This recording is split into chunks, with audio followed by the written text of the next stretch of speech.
This episode of Beyond the Front Door is brought to you by Peak Properties in Cheyenne, Wyoming.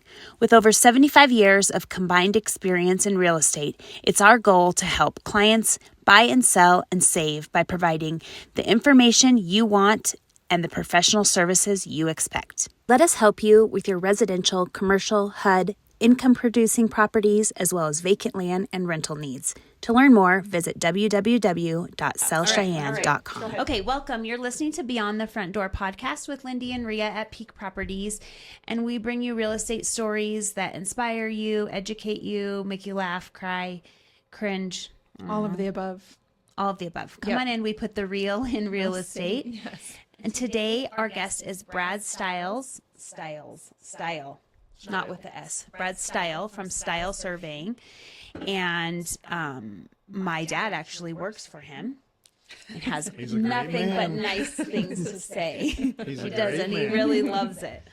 Yeah, so I'm excited to have you on here today because we were just talking about we don't have a lot of knowledge about surveys and that kind of stuff. So I guess we'll get into that. But why don't you start by telling us a little bit about yourself, your family, how you got into this business, all that. My name is Brad Steil, and I partner with Steil Surveying.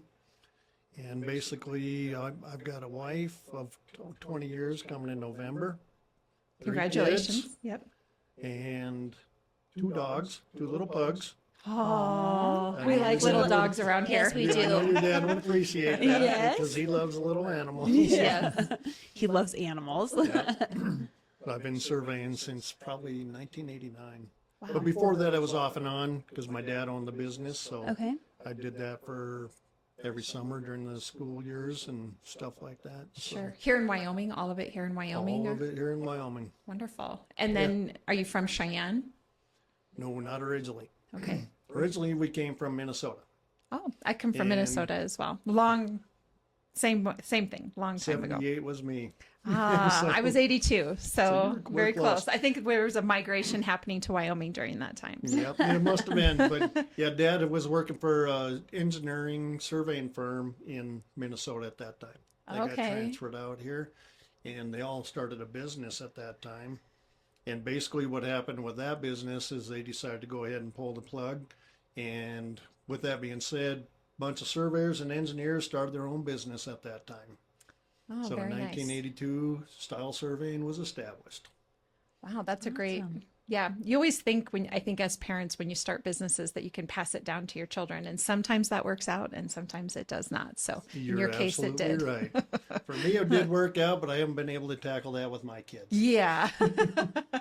Well, you never know. It may come Things in the change. future. Yeah, Yeah. things Yeah, change. Things change. Absolutely. I got one son that definitely is going to use it. He's been with me for probably 6 summers now. Okay. But he's in Georgia now at the SCAD School of Art and Design out there in Atlanta, or it's in Savannah, Georgia. Okay. So he's been out there, but he's, in case he needs to, he wants to come back and he'll help run the business if he needs to. Wonderful. awesome. That's great to have So that. hopefully he does good on his stuff, but if not, he's going to come back and help us out. All we really want is for our kids to be happy, right? That's all we really want. That's all we really want. And then of course, if that happiness brings them back to mom and dad, there's nothing wrong with that either. So Absolutely. I understand. Well, one of the things that we talk about on here is some of the businesses that contribute to the real estate industry that I think people just don't often think about. And so we're super excited to have you on here today to talk about surveying and how the two kind of connect. And so I'm wondering if you'd be willing to kind of just give us an introduction on that. Yeah, I appreciate you guys having me on. Basically, surveying for us in real estate is basically one of the things where people, when they're buying property, some people don't ask for a survey or anything like that. And one of the things we provide is showing where the property's at, easements are at, who's encroaching, who's not encroaching, if your buildings are on the property. And so with us in real estate, it's always good to have kind of a into it as far as getting the property going and showing you exactly what you do own. Because Yeah. a lot of times people say, this is what you own.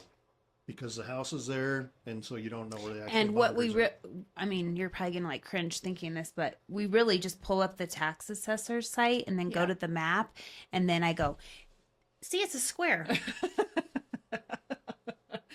Here it is is. Maybe try to walk around it. I don't know. are. It's pretty much But you know true. what I mean? That's I Yeah. think that's what happens. Yeah. That is Unless exactly there's what some happens. red flag or something where you're like, that seems weird. Maybe we should get a survey. I've been doing this 10 years and I've only had one person pay for a survey. Yeah, and which I think it's got to be more than that. Yeah. Sure. And so do you recommend them on all property or just like I'm saying like in town residential or mostly for Rural. Larger There's some that are properties. cut and dried. I mean, some that are just like, yeah, it is what it is. In town, a lot of times it is what it is. Sure. yeah. And even though the fences may And be even if the off or fence is something on the like wrong, that, like are Yeah. you going to rip it down? yeah, they might be off a foot or so in that case. But for what we've really noticed was ranches, not really, not really the big ranches, but knowing where all your easements are at and stuff like that, knowing what you have and what you're going to be buying and stuff like that. But cabins in mountain country has been a big issue. Oh, no. Interesting. People buy cabins without knowing where We their bought a boundaries are at. cabin in Guernsey. We did not have a survey. So a lot We of just cabins, looked at the map and said it's shaped like that. that's what people look at. Yeah. And Yikes, yeah. it's not necessarily true. So like in the mountains up above Centennial, Woods Landing and all them, there's a lot of properties that were built on them subdivisions that nobody had any idea where the boundary lines were.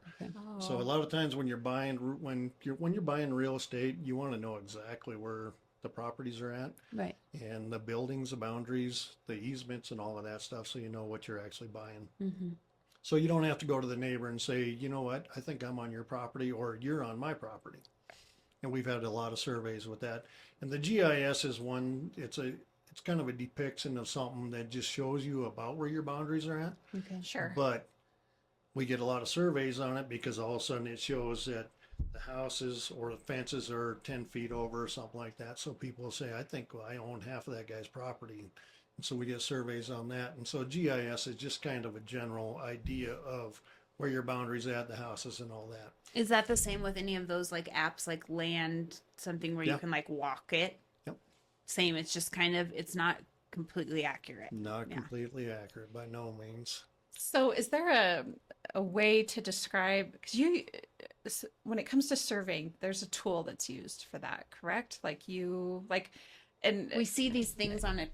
on like a Tripod. tripod or something like guys, you see it happening on the side of the interstate, right? Or wherever where there's somebody out surveying. Could you explain that process? Because I've always been curious, and now So that you're here, I'd like basically- to know. So basically we're surveying, a lot of times nowadays, GPS. Okay. So we're surveying off the satellites. And so that Okay. tripod is sitting on a known coordinate.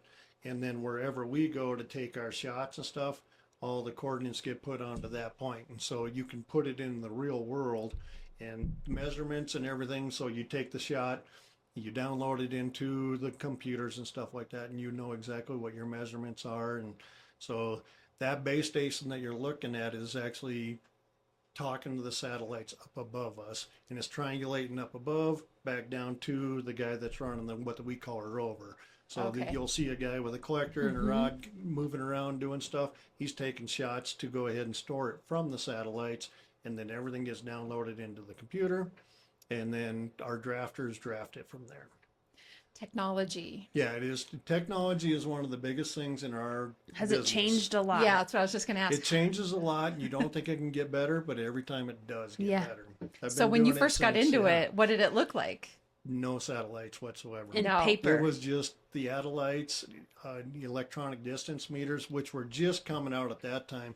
Electronic distance meter is where you'll have your base station set up and you're eyeballing the guy that's in front of you, and it gets a measurement back and forth. And so you have a baseline that you're turning all your angles off of, and that goes back to the drafters again. So it takes the distances, angles, all that stuff, and then they can start drafting on it. But before that was even worse yet. They had to start tape measures and all that stuff, Oh. and triangulating and then plotting it on a piece of paper. So Interesting. technology has changed so much, And now we are officially into drone technology. Oh, I yes. was wondering. Yeah. We are into that now, and that's the next best thing. So we do a lot of that. And ours is an unmanned aerial system.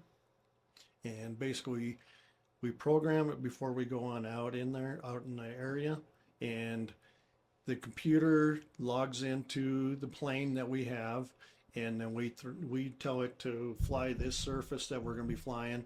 And so it's a bunch of baselines going back and forth. And what it does is it's programmetry or photogrammetry is what it is. And it takes thousands of pictures as it's flying its route. And Wow. then we take it back, process it, load it into the information system to where it's basically right in this real Put it- world. yeah. And then process it, and it takes all them thousands of pictures, yells it into one. We send it, and it takes a LAS file, which is a file that it's a point cloud file, and it puts points on everything, about every square inch on the property. Wow. And so the photogrammetry pictures are just one part of it. The processing makes everything else work. And with that being said, we do so many surveys. We could do thousands of acres in about a half a day now that we could not do but Wow. a couple of That's- weeks in the past. That's a good point. I always tell people that surveys are expensive. Is that true? They are, but here's why they are. Well, it Because sounds very complex. The main reason why they are is because all the legality goes on to us. Sure. When it's all You're said and holding done, the yes. responsibility. Yeah, Yeah. because a lot of people think, we can send a surveyor out there for $200 and get your property marked and all that stuff.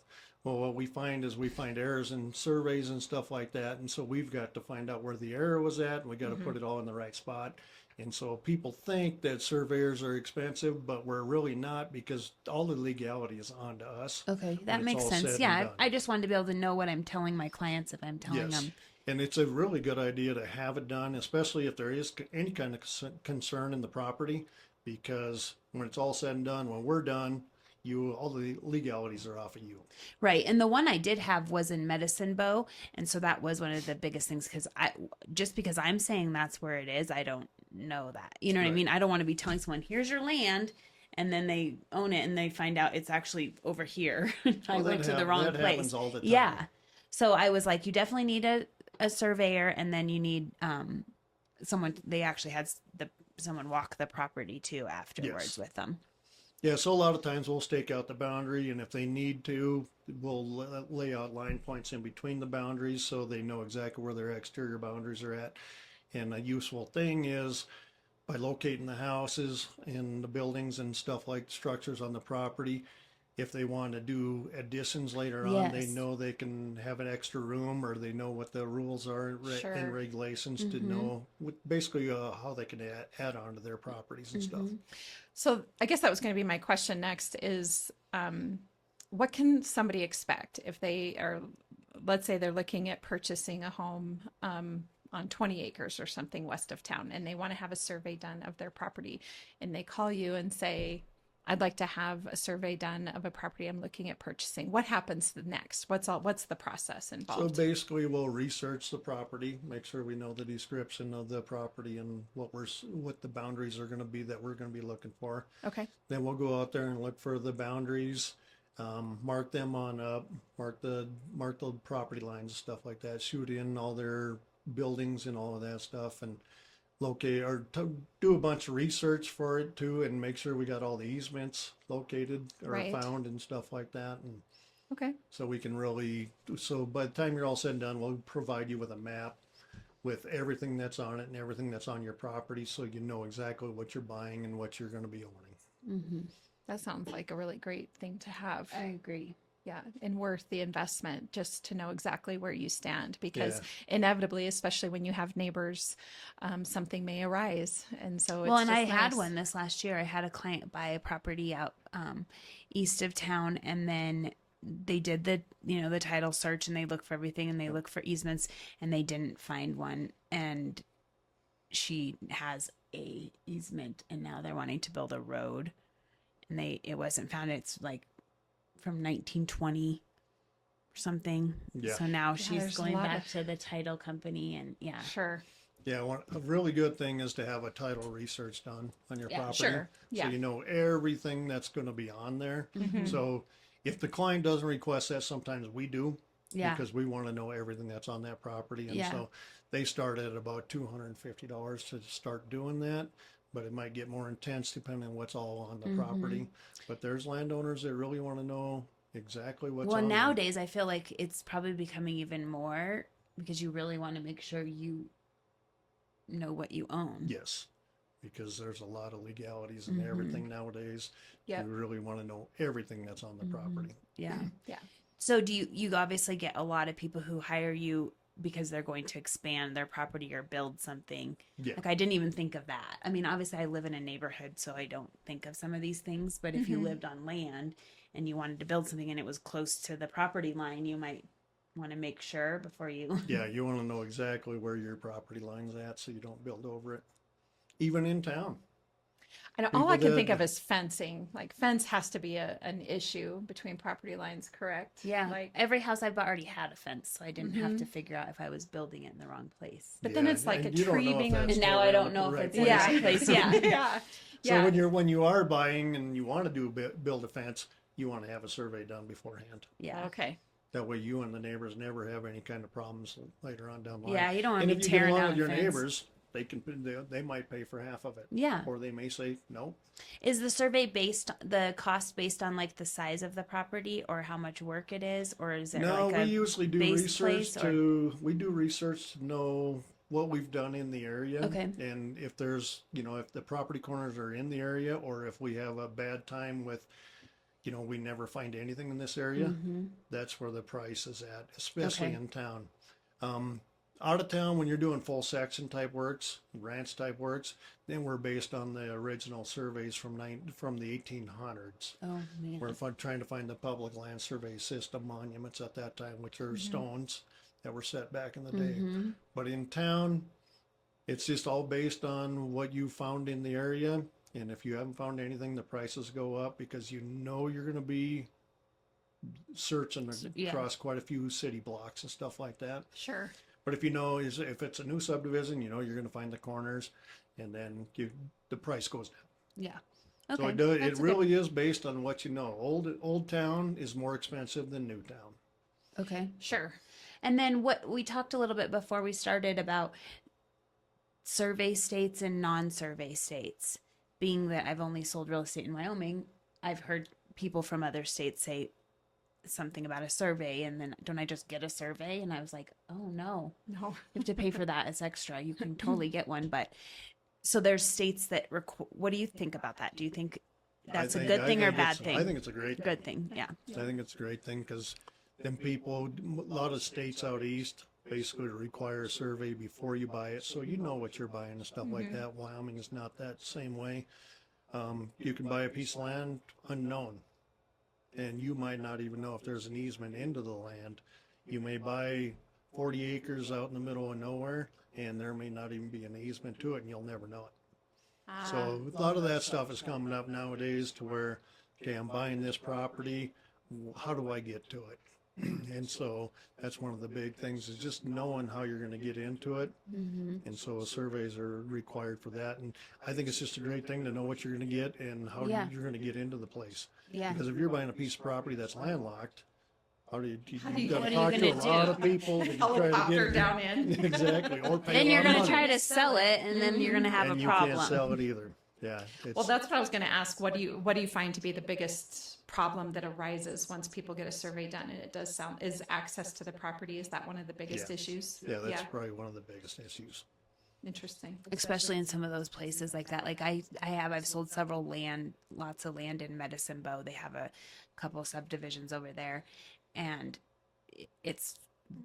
I can't barely find what road I'm on or where I am or if that's the land, or even just putting a sign up is like, I don't know if this is the land. I don't want to put my sign here. I don't know if I'm in the right spot. That's Yeah. understandable, and that's Yeah. why that's where we come into play is because even we have to get started somewhere. Yeah.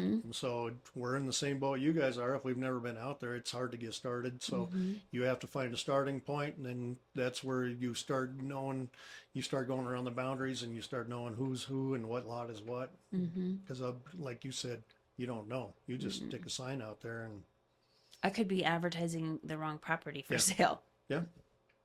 What does I've thought about this over the years because it's not like you see a college degree that's labeled land surveying.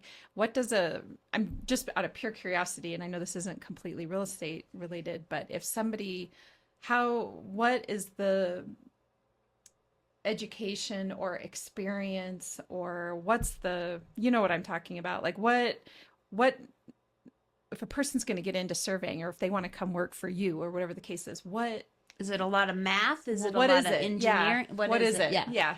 It's well, both of those. Well, that's But, why when you said that, I was like, my dad does this? Is my dad good at math? So what happens is land surveying is more of a hands-on type. Okay. Okay. Years and years of experience is really what helps. But to get your license is a 4-year degree in Wyoming. Okay. And then so many years of experience, and then you can start sitting in on the test. And some states will allow you just to have experience and sit in on the test. And once you pass them tests, you can get your licenses and stuff like that. But a lot of it is hands-on. For me, it was all hands-on. I've been doing Sure. it since 1989, and basically just hands-on for me the whole time. And so like your dad has come on in there, and he's just coming on in there to be basically a helper for us. Right. And he is learning so much on it, and he's learned so much more than he ever had even thought that the surveying world provided. Well, that's what I think. I think a bunch Yeah. of people wouldn't think of Yeah, all. because we are first ones on the ground, last ones off the ground, basically. So when we come on in there, we do topographic surveys, and they design. Then we send that off to the engineer. So we do the surface design to show the utilities and all that stuff, the ground features and all that. Send it to the engineer. Engineer designs what they're going to design on the project. Send it back to us. We stake it out. And then we have contractors that build everything. And then when it's all said and done, we come in and we reshoot everything to make sure, everything's the right place on the right property. That everything's going to Redo flow the and all map that. in Yeah. case it's different. Yeah. I'll bet it's so interesting. Yeah, it is. There's so much that we do between Yes. boundary surveys, GPS surveys, Alta surveys, are where banks will come on in there and say, I need an Alta survey. They want to know exactly what's on the property and what they're loaning on. And so we come in Yes. and do those. My part of a lot of stuff is oil and gas. I do a lot of oil and gas, and Okay. so the pipelines that are coming in, or well structures that are coming in to start pumping the oil out of the ground and stuff. Yeah. So we do a lot of oil and gas, water rights, so Sure. people know how much water they can use in a year and what they're watering and stuff like that. So we specialize in a lot of different things. It's not just selling Staking out houses or land. staking out Yeah. lands. I mean, I do a lot of boundary surveys on ranches, so ranchers know exactly what they own and how much property they have and stuff like that. Yeah, I was thinking about that as you were talking because before I was a realtor, I've spent a lot of my time working with law enforcement, and I never even knew that like agricultural, livestock crimes being such an issue, where Grazing on the wrong land or they get stolen or whatever the case is. But yes, when they're crossing the land into somebody else's land, and how those ranchers kind of work together to maybe get the animals returned or whatever the case is. But you have to, ranchers know their land, I'm sure, like the back of their hand, or they try to spend the time to figure that out because of all these, there's so much going on somebody's piece of land. Now, maybe I'm wrong. Maybe they don't all know, but it seems like they're all pretty, they want to know. Some of them know big time. Yeah. Some of them do not know. No. There's certain places where fences have been built, and so one Yep. landowner on one side's been using that, the other landowner on the other side. Sure. Then all of a sudden they call us in to go ahead and break it down and actually show us where their boundaries are at, and they're like, Yeah. dang, we thought that fence was a property Oh, line the whole sure. time. So that especially as happens. you hand these properties down through generations. Yeah. Yeah. And I'm sure Yeah, some mistakes are people made just- on, Some putting up people fence. just owned it forever and really have never known where their boundaries are at, and they just kind of say, this is where we're at. Oh, And then a new buyer comes on in and says, I want to really know where it's at, and Yeah. that's where things can get complicated. I'm a little OCD. And that's what I'd we're there probably to, wanna yeah, know. that's what Yeah. we're there to show. Yeah. And it doesn't make good neighbors sometimes because it's Sure. like, so you got different ways to go about it. Adverse possession is one of the things. Yes, right. But for the most part, we like to show the facts of where everything really is, and then everything, the courts can take it from there after that if they want to proceed it. Is any of it subjective? Is it all completely facts, figures, numbers, or is there ever gray area in what you're doing? There's always a gray area. Is there in always what we're gray doing. area? Yep, Okay. always.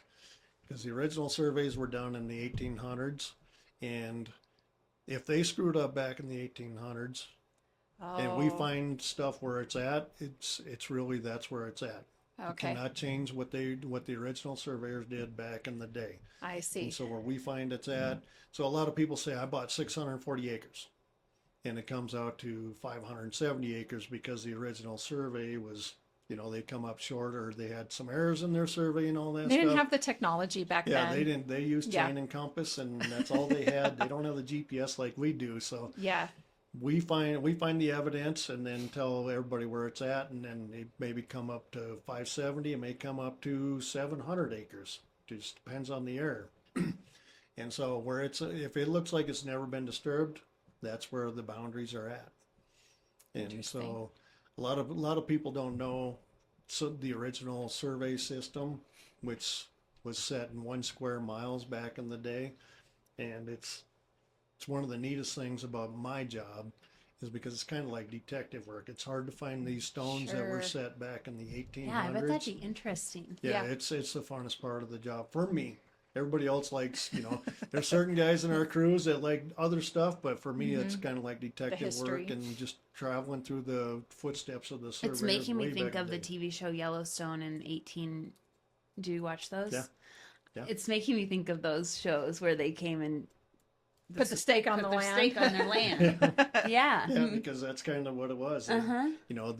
they're like, this is what we're buying, is it this piece of land right here. That's how them big ranches got built back in the day. Yeah, homesteading. Yep, homesteading was a big thing. Yeah. And we do a lot of surveys on homesteads and stuff like that. When you're getting the Forest Service stuff, there are actual homesteads out there that people have carved out back in the day that are right in the middle of the Forest Service. And that's also another fun survey too, because you got to travel, those things might have been laid out in the 1800s again, and we just got to follow on through. And once you find a corner, then we start staking out, and you just kind of pretty much find everything else after that. So it's all retracing the footsteps of the surveyor before you is what it really is. And it's a fun deal. Yeah. My job is great. Yeah. You look like you're happy doing it for My sure. job is great. Well, thank you. So, is there anything else you would like for people that are purchasing a property? Is there anything else you feel like they should know when they go I to just purchase? like to reiterate that it's a great idea to have a surveyor come on in there and survey out your property so you know what you're buying and you know what is on the property, what's the encroachments on Well, I it, think so stuff too. like And that. now, because like I said, we bought a cabin in 2020 in Hartville, so outside of Guernsey. We have like a road goes through it, the Okay. property. So we have like 35 acres, I think it is. And then there's the road. So we obviously all share this road because there's other houses. And then we have an area that's like blocked off, and there's it's a burial site for the Oregon Trail, and we have like Sure. I know exactly what you're talking you about. do, and there's a little girl that was buried there and has the plaque. I mean, obviously we're not doing anything with that, Yeah. leaving Yeah. it there, but it's kind of cool. And then I'm like, it'd be interesting to see where, because the property is kind of a weird Yep, I know exactly what you're talking. I had land Yeah, in you- there. I just sold it just this last year. Oh, you did? Yeah. Yeah, it's So you I go would have up continued of on through your Ingram, property. Yeah. Ingram Road. Yeah. Yeah, that's I what. would have continued on through your property to get down to mine. Okay, yeah. Interesting. So we have like the highway patrol guys right here, Yeah. and then we're the next property up on the hill, a little green cabin, Yeah. and we built an outbuilding. But yeah, then you would go down the road. Yeah. Yeah, that's crazy. Yeah. So basically that road, so we surveyed that on out there and set the easement. So we would put the easements on the road so the people in the subdivision could use it Yeah. and then get to their properties and stuff, even though you can see as well as I can that some people have built different roads on in there and traveled in their properties and stuff like that. I mean, I noticed that before we sold it. I'm like, yeah, these people are using the non-easement part of it, but Yeah. that happens. But yeah, I know what you exactly. Yeah, what we you're back talking up about. to that the military land. Yep. Yeah. The Army Guard base Yeah. up there. Yeah. To wrap up, we each have a question that we like to ask our guests. And the question I always ask is, what is your favorite thing about Cheyenne? For one, the people, but the main thing is the recreational opportunities we have in the area. Sure. I mean, I love being able to just go 30 miles or less to go fishing. Love to go 30 miles or less to go hiking on trails, going up in the mountains. So to me, our recreational opportunities is huge. You're an adventurer. You like to go adventure. Yeah, Yeah. that's why I like my job. Yeah. Yeah, That makes you I get get, to play in, a lot I of get that. into areas where Yeah. nobody else gets into, I'll or bet. nobody else even thinks about getting into. Yeah. And your dad can attest to that. Yeah. He has. He's told me stories about different like abandoned buildings and some cool things that he's Yeah. seen. Yeah, so the recreational opportunities is the greatest. Hunting, fishing, Yeah. trails, Yeah. all of that stuff is incredible. Has there been any, well, I know that you've encountered wildlife. Do you have a specific like story of encountering wildlife while you've been out doing this? No, because there's so many stories on that, but one of the biggest things is getting into mountain lion country. Ah, yeah. I don't mind. I love getting to elk and all that stuff. I mean, that's kind of why I think I quit hunting, is because I'd rather just see them, See them, moving yes, around yeah. and doing their thing, because it is one of the most beautiful things in the world. But one of the other tough things is the mountain lions. You get into certain country. We work around Laramie Peak a lot, Sure. and the mountain lions up there. There was one time I actually called my wife and said, I'm not sure if I'm coming home tonight because you could just feel them staring at you and stuff like that. Yes. So the wildlife in our state is very abundant. It's all over the place, and it's just one of the good things about our state. And You got to respect their home. you got to respect their home. You Yep. get in there, you know they're there, and so you respect what they're doing. But that is what that The is, mountain lions. Yeah, I mean, Yeah. wildlife in our state is incredible, and Yeah. that's one of the biggest Yeah, that's things I another thing. love. And my dad sends pictures all the time of wildlife. Yeah, he's taking some good stuff. Yeah. We worked, so one of the jobs is up by Twin Peaks, or up by Laramie Peak, which is Twin Pines is a buffalo ranch out there. And you could just drive on through on the main road and the buffalo could be on either side of you. Sure. It's really nice. That's Yeah. cool. A lot of my job is seeing a bunch of stuff like that, and I'll I bet. really respect that stuff. Yeah. That's what we love Wyoming for. Yes, Yep. of course. So maybe this will tie into my question is if you could purchase property anywhere in the world, where would it be and why? I'm not really a worldly person.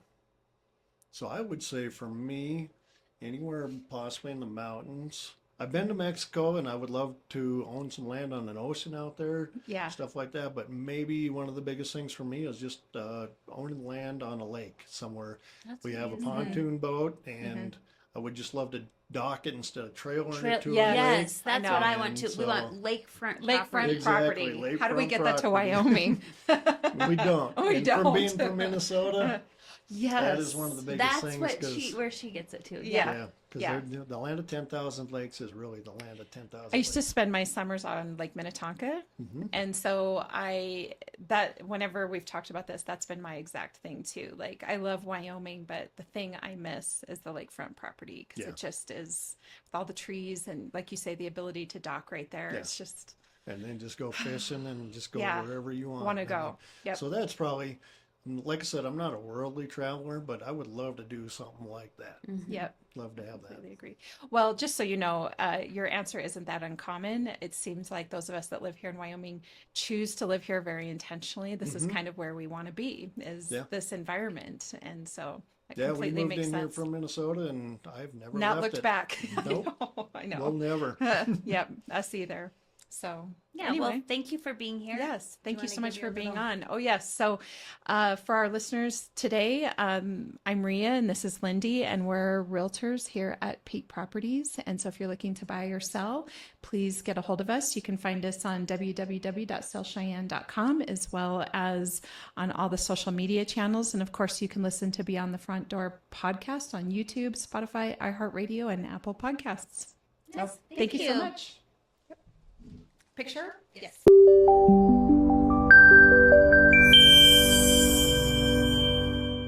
This episode of Beyond the Front Door is brought to you by Peak Properties in Cheyenne, Wyoming.